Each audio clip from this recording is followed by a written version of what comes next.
Well, at least it's not. It's live now. At least it's not Kyle Busch winning it. It's the only positive. Yeah, yeah. I don't. I really don't have much good to say about that race or just the season generally. Danica crashes in probably one of her last race. I think Yeah, she. That's something. yeah. That She didn't ends it like surprise she me. starts it.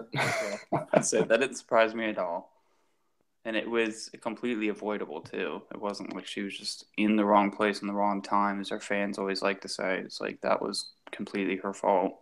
Just ran out of talent.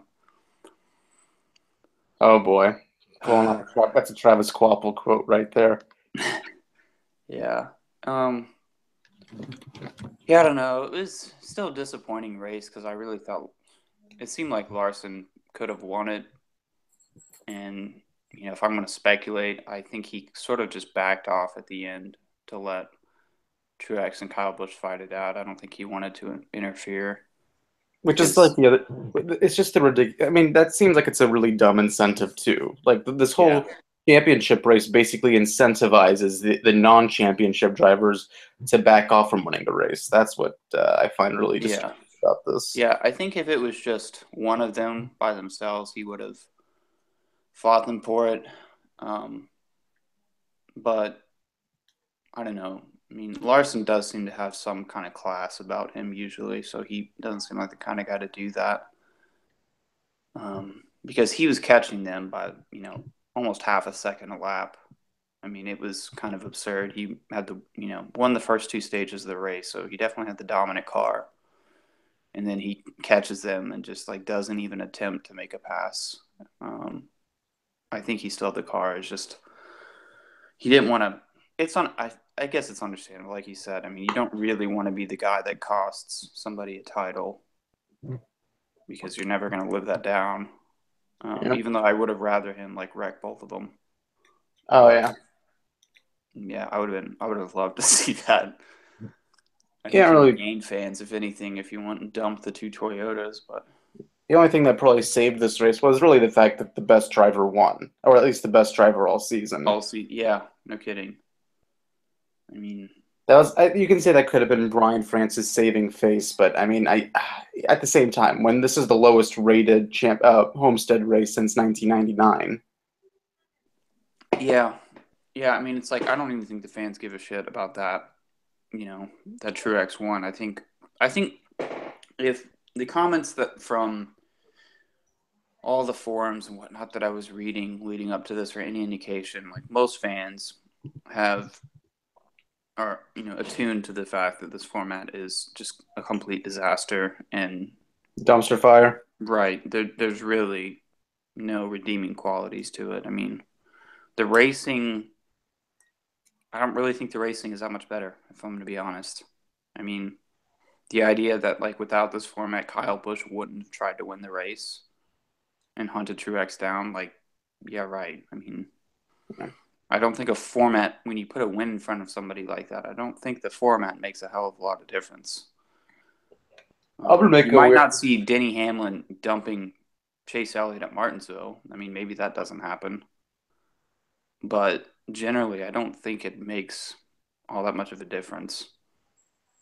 I'll Um, just think I'm gonna make a weird prediction here. I say by 2019 this format's gone. They're gonna make some kind of adjustment to it. I think, well, yeah, I think they'll adjust it probably next year. I don't think they'll get rid of it, but they've tweaked on it every year. I mean, that's kind of the hilarious thing about NASCAR when you think about it. Like, there's almost a different format every season. I mean, there still might be a chase, but what the chase is determined by is different. The points allotted are different every time. And now they had stages this time. I know. It's like, what other sport changes the championship format every single season? I mean, that's just a sign of desperation. It's a sign that they know they're in trouble.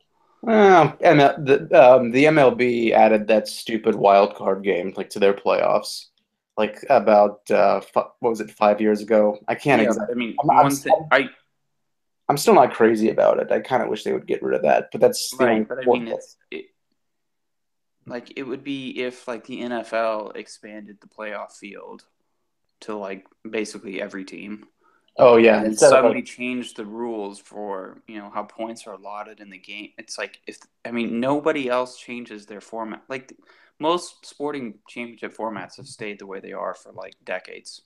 yeah, I mean there might be an occasional tweak, and but it's a like really the small NFL scale, has had a Super Bowl for 60 years. 51 years. Oh, Yeah, that's the something other like thing that. too. Like, if it's ever a tweak, it's a really small scale tweak. We're not talking about like actually changing like the full structure of how a champion is crowned. Right. Whereas Like, NASCAR, it's like they're doing it every season. I know. Whereas like in the It's NFL, it's like okay, maybe we might change like the way the overtime is played, or we might change. They might change the way, or they might add like an extra like playoff game or two, like every decade or so, like with the wild yeah, card games. But that's it, you know. Like this is as far as they're gonna go. I mean, whereas like with NASCAR, it's like okay, first we're gonna make this radical new format. Okay, now we have to add all these crazy bonus points rules and then they're gonna do something crazier after that probably. yeah. And then we'll add more wild card slots and add, increase chase eligibility. And then, then we're gonna have an elimination format. Just say fuck it. We're gonna change that some more. And it's like I really shudder to think what 2018 is gonna bring because I do think Oh, I think like I said, 2018. because they change it every year, that means they're probably going to change it next year and they're probably gonna make something worse. I think 2018 is probably going to be one of the worst rated seasons of all time. Yeah. With It's Dale Jr. finally retiring, I think this is where the ratings just take a full blown dump. Right. I think it's going to be a sort of a make or break it year, honestly. I mean, if NASCAR doesn't do well next year, I see them really and truly being Fucked. Like irrelevant in like less than either 5 years. either oh yeah, either irrelevant, probably going to lose a lot of big TV contracts. Might Right. and who knows? I mean, this is the worst case scenario, but maybe go the same way of carts where they have a schism. Yeah. Well, I mean, yeah, I mean, the way here, I'll spell it out to be concrete. I think the decline of NASCAR is going to look like this. It's going to be, an increasing tank in attendance and viewership and whatnot, which that hasn't changed. I mean, well, it's been steadily declining for 15 years now, at least. But yeah, like I said, they're going to lose, contracts with the big networks. They're no longer going to be on like NBC. Um, they're no longer going to be on like primetime TV. They'll be on like Fox Sports One. They're probably going to struggle for a title sponsor because I don't know how long Monster Energy is going to continue to, give them money if nobody ever watches it. A lot of the teams are going to lose sponsorship because, like I said, I mean, there are a lot of fairly big sponsors that are thinking about backing out, basically because NASCAR doesn't bring in the same kind of revenue anymore. I So think it's going to be like one big sponsor after another. We're just kind of waiting for that first big right, sponsor. And it's going to be like a and domino effect. yeah, and it's just like they need money to survive. They're a business, and it's they're not viable anymore. I mean, like Target's probably going to leave Kyle Larson. It looks like, which sucks, but because they've been with that team for 20 years. I don't. I mean, I mean, and their Target's a big sponsor, and I kind of think that might start happening to a lot of other teams as well. Um, and so they're going to have to cut the field essentially because, or I mean, the individual teams are going to have to sort of start cutting drivers and whatnot. might start. I Um, mean, it's already 40. We went from 43 to 40 car field. We might see it drop to like 35, maybe even 32. yeah, because they're not going to be able to afford to have like 3 car, 4 car teams if they can't get like decent sponsorship for some of these teams. I mean, it's going to start with a lot of the lesser teams. It's not going to like be like Hendrick is going to drop Jimmy Johnson all of a sudden. It's going to be like, people sort of in the back of the field are just no longer going to be sponsored and they'll, only do half the races in a season or something. Well, that's bad news for But Reeve yeah, I mean, Swanson and probably all the other small drivers. yeah, but I mean, I think if they struggle to find a title sponsor, which they struggled to get Monster Energy involved in the first place, I'm kind of surprised, and I think they only had them set for another year, if I remember correctly. Wow. So they're only contracted for one more year, and they're going to have to renegotiate after that. But I mean, If yeah, next they're just year's if next year's the disaster, I think it's going to be that might be a good enough reason for Monster Energy to back yeah, down. absolutely. I think they're going to pull out, and at that point, I mean, Oh, it's going to be. they'll be able to find one. Don't get me wrong. Like somebody is going to do it, um, but it does. I mean, it's not going to be like I said. I mean, I really think we're looking at a scenario where like the Daytona 500 is like on Fox Sports 1 in 3 years, Oh my or god. Fox Sports 2 or something. I mean, like it's just going to be like what the NHRA is or something, where like it's you kind of have to be in one of those kind of enclaves of television to be able to find it. It's not on prime time anymore. It's not one of the major sporting events in America. Um, you know, so I would actually probably welcome a cart like schism. Um, I would sort of like it to be sort of led by the drivers because I think the drivers are less likely to create really stupid rules like Brian France has. I think a driver's mentality would, engender a much more sensible format. I don't know, but maybe I'm wrong.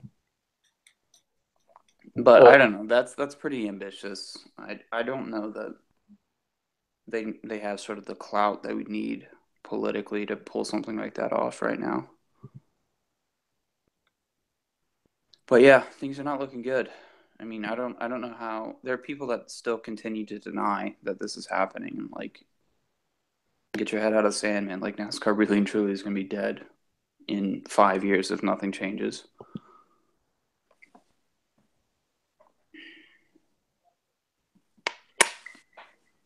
But we'll see.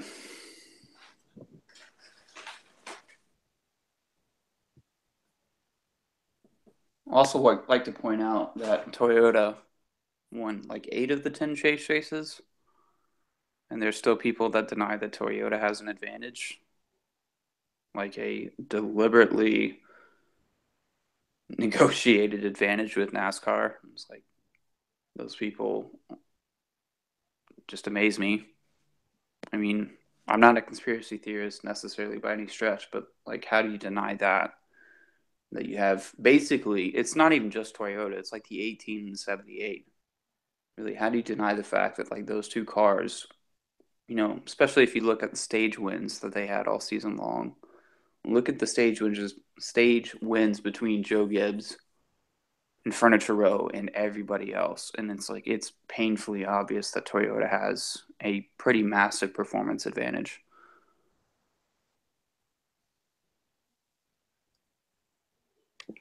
aren't we expecting Chevrolet to possibly catch up in 2018 with the Camaro coming in? Yeah.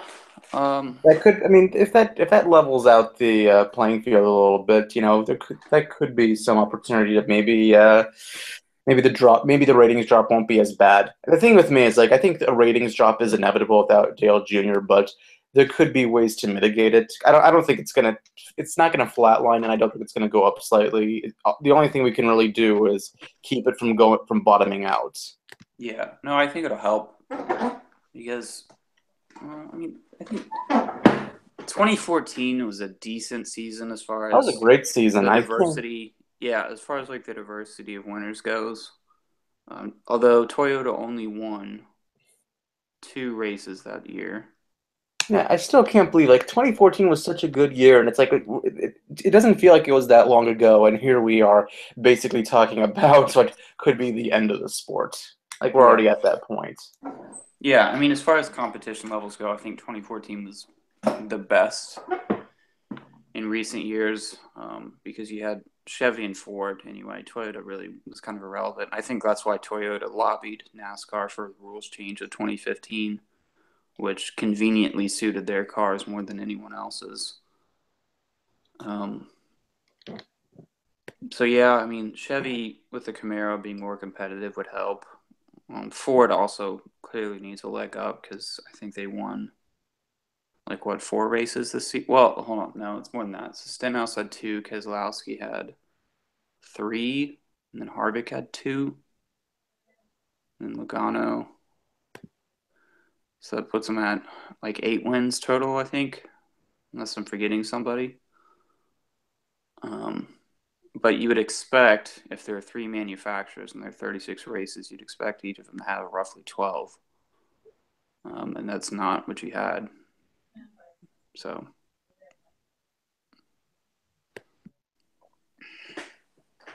yeah, I don't know. I mean, it's going to take a lot of changes. They're not going to find it like a magic fix with anything. Um, I think just if they made the sport more fair, honestly, that would go a long way, though. I mean, it is nothing approximating fair right now on every level.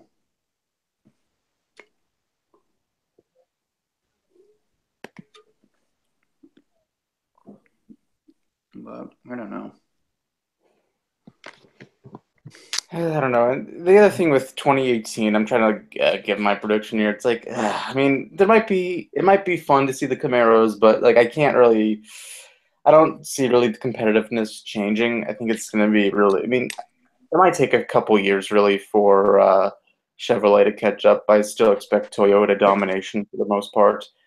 Uh, and the other thing I was going to mention was really, I don't know. It's going to be weird also. It's like I still can't really get my head around the idea of Casey Kane in the 95 car.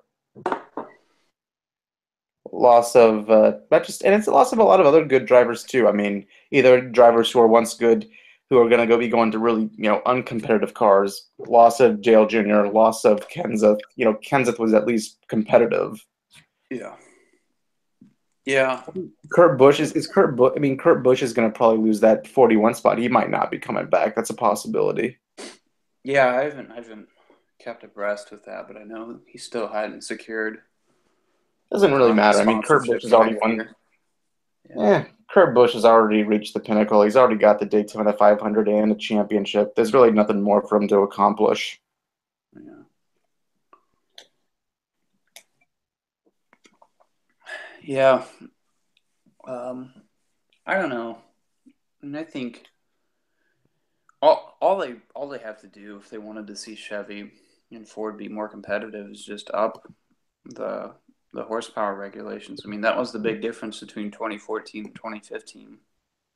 Is there was like a 150 horsepower drop roughly, because Toyota basically couldn't produce the kind of power that Hendrick and like Robert Yates and Penske was. So I don't know. They could just do that. Um, but yeah, it's the kind of like collusion just needs to go. I mean, said it before, like Toyota spends like over $1 billion in marketing in NASCAR. So it's really shouldn't be surprised that suddenly their cars are like absolutely dominant and just, far superior to anything else. It's like because they spend more money than anybody else in advertising. Um, because I know my friend who used to write for a motorsports magazine kind of pointed this out several years ago. Like they only won one non-restrictor plate race in 2014 with Kyle Busch at Fontana, and like they spend the most by quite a bit in marketing in NASCAR, and that's all they got out of it was one win. So they must have done something because then 2015 came around and suddenly like they were the class of the field, and Kyle Busch wins the championship. And the Toyota wins the most races pretty comfortably, and the same thing. 2016 was kind of the same, although the championship was different, but it's like they've had a pretty distinct advantage for the last 3 years. And I don't think it's just a matter of their program being. I mean, their program's better, but it's better because they sort of have a leg up on everybody. Um, the regulations, fit a lot of their packages very well. But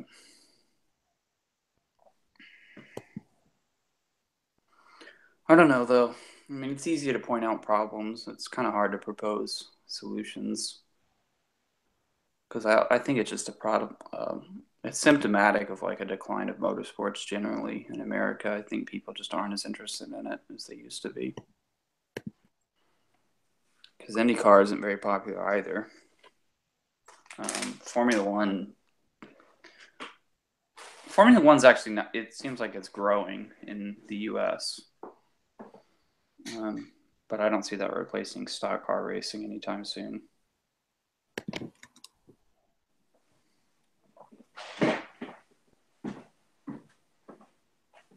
Yeah, I don't know. I mean, that's about all I have to say about this year. It's just I'm glad it's over.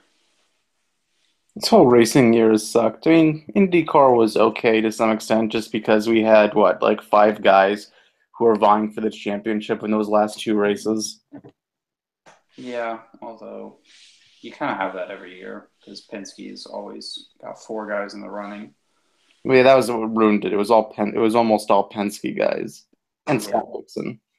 Penske had a pretty, speaking of advantages, although I don't think it's Penske is basically the best team no matter what, so I don't think it's necessarily them colluding with IndyCar. But it shouldn't be surprised that like Penske's four teams are like the class of the field every year in IndyCar, which does get annoying.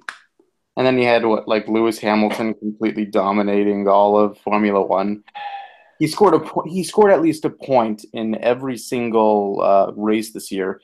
He's one of only three drivers to do that in F1 history throughout a championship season. Yeah, yeah. F1 was really bitter because like Vettel just partially his own fault, but a lot of it was out of his control. Just got completely screwed out of a chance. Because he had three or four consecutive races that basically cost him the championship directly. Whether it was engine failures, well, a lot of it was just engine failures, and then there was a crash. That just basically handed Lewis Hamilton title. Yeah. The only other two drivers to have done that were Juan Manuel Fangio. I don't know if I pronounced that right. Yeah, you did. And then probably Schumacher, if I had to And guess. Schumacher, yeah. Fangio in 54 and Schumacher in 2002.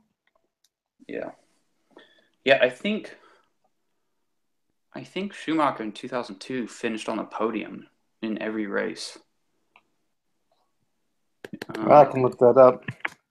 Yeah, which is he's the only person that's ever done that.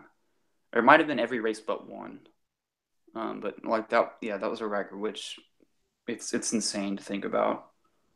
I mean, that's sort of an unprecedented level of dominance.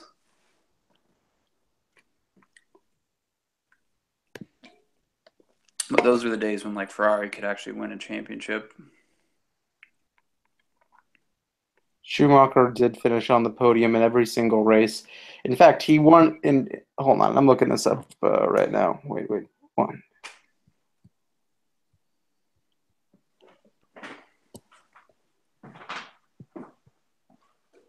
He won 11 out of the 17 races that year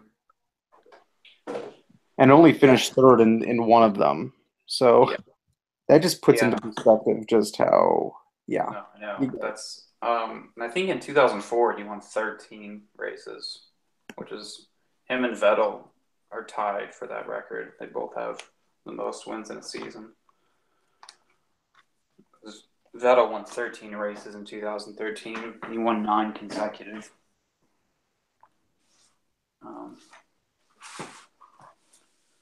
But like I said, Ferrari just doesn't seem to know how to win a championship anymore because they make way too many mistakes. Whereas Mercedes rarely makes a mistake.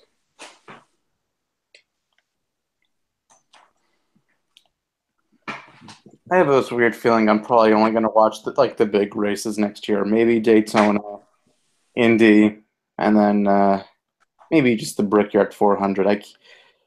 And just the restrictor plate races. It's I don't really think I have it in me to even watch a Bristol race anymore. Yeah, it depends. Depends on how the season starts off. I'll be at the Daytona 500. You're just gonna keep going until Kyle Larson wins it there. Yeah, he was close, man. This year, he was damn close. It's like half a lap short of fuel, and he would have had it. Um, yeah, but I don't know. It depends on how the racing is, because if the Camaro does prove to be a really fortuitous change for Chevy, then I could see Larson having a pretty sensational season, which would be nice. You know, if NASCAR is going to die, I'd like to see them die with Larson winning like every race. Yeah.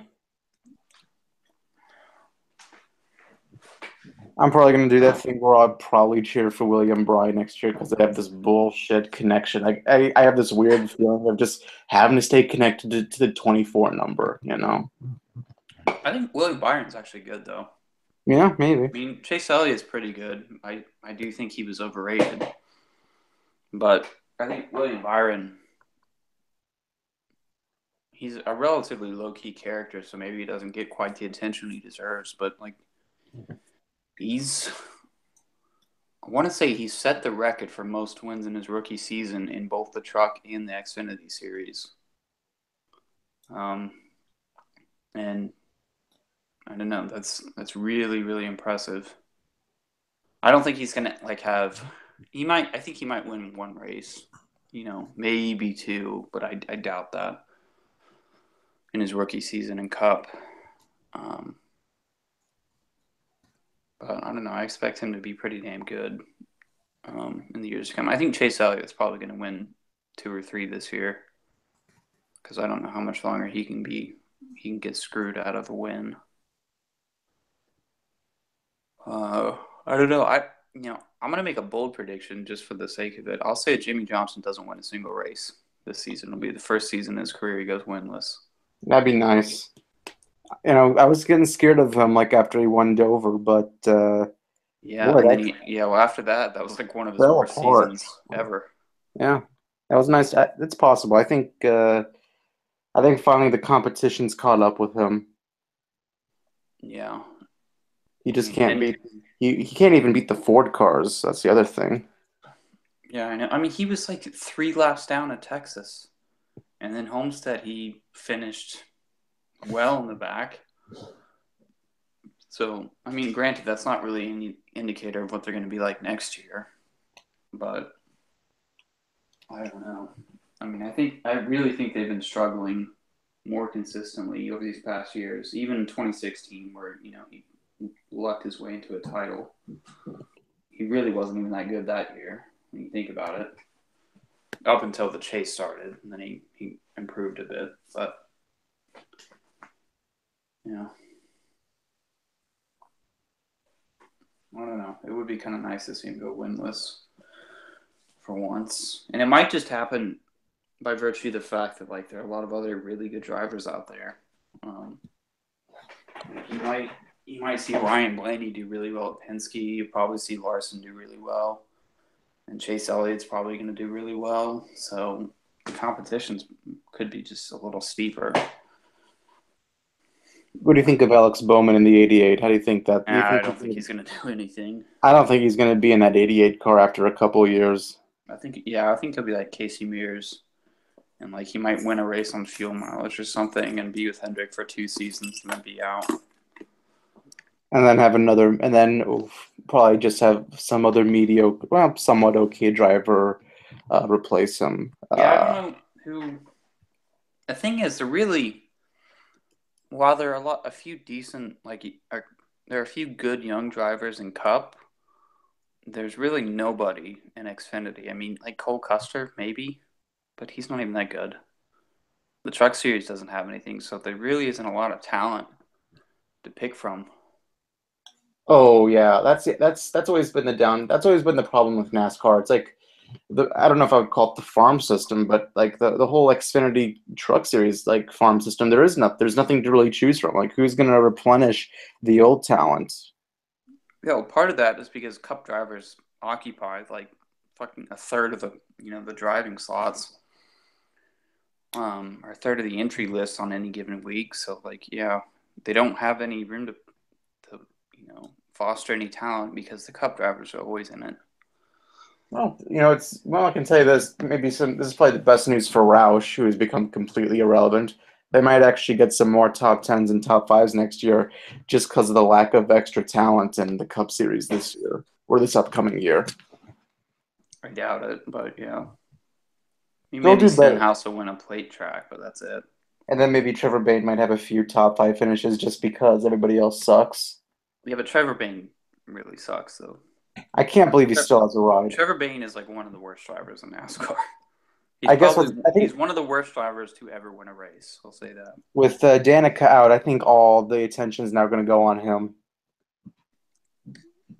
Because like when you're the worst, when you're pretty much the worst driver in the league. Everybody's always pointing their finger at you. But when you're that second worst guy, everybody ignores you. But now with Danica really no longer to really absorb all the really no longer being that lightning rod.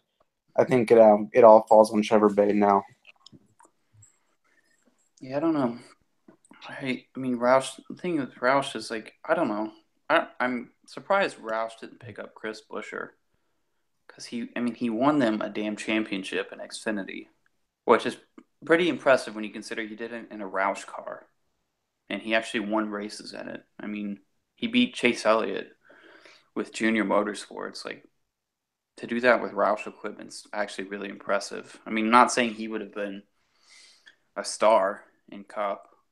He wouldn't have been dominant by any stretch of the imagination, but I think he would have been a big improvement well, probably Stenhouse even. What Certainly exactly is Trevor going to Bayne. happen to Dan? So Danica's going to try to do Daytona and Indy, and that's is she going to? I heard like there are rumors he's trying to become a broadcaster, which would be god awful. Yeah, nothing. I mean, nothing would drive viewers away more than Danica in the broadcast booth. Oh my god, they. I'll just say this: if Fox Sports, if even if Fox is stupid enough to have her broadcast the Xfinity races, I think I would probably just lose all faith in capitalism. Yeah, they might have her do truck races, which Still would lose faith yeah, I could deal with that because I never watched truck races. But that's also because it because I would hate Vince Welsh and Michael Waltrip is really annoying. because like it would basically prove that individual business owners really don't know what's in their best interest. Maybe it would be better for the state just to run Yeah, every goddamn thing. Ugh. yeah. You know what's gonna be hilarious? What would be like really and truly hilarious is if Eric Almirola steps into the 10 and then he wins like 8 races immediately I with really exactly want the same team. I It's really almost want to see exact. him. That's like what James Hinchcliffe basically did in IndyCar. He like inherited a ride and won like 5 races the next season. that would be. Wouldn't surprise me whatsoever. I think Eric Almirola is actually pretty decent. I think he's already won before, but I mean I think he's like capable of being a top 10 driver every week. I think he's better than Boyer,